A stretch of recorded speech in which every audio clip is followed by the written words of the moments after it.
Who was the worst batsman in the world?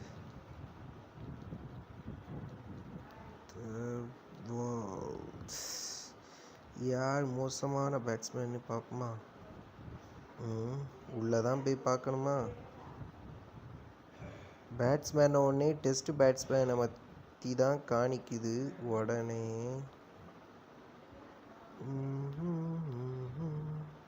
யார் இது? கர்ட்லி ஆம்போஸா? ஏயா அவர் பவுலர் தானையா, ஒரு நியாயம் வேண்டாமா? பிரமோதியா விக்ரமசிங்கே? இது யார்? நம்பர் 10லேருந்தே வருது, டைரெக்டாக நம்பர் 1 போயிடுவோம். கிறிஷ் மார்டின். அது சரி, இவர் ஆக்சுவலாக ஒரு பவுலர், அதனால இவர் மோசமான ரெக்கார்ட் பண்ணாலும் அதெல்லாம் ஒன்றும் இல்லைங்க. நம்ம பேட்டிங் பொதுவாக ஆடுறதுல யார் மோசமானவங்கன்னு செக் பண்ணணும்னு பார்த்தோம். ஆனால் பவுலிங்கில் கொண்டு வந்து விட்டுட்டு ஓகே, பவுலர்ஸையும் அவங்க பேட்ஸ்மேனாக கணக்கு எடுத்துருக்கு, அவங்க பண்ண ரெக்கார்டையும் ஆட் பண்ணியிருக்கு போல்.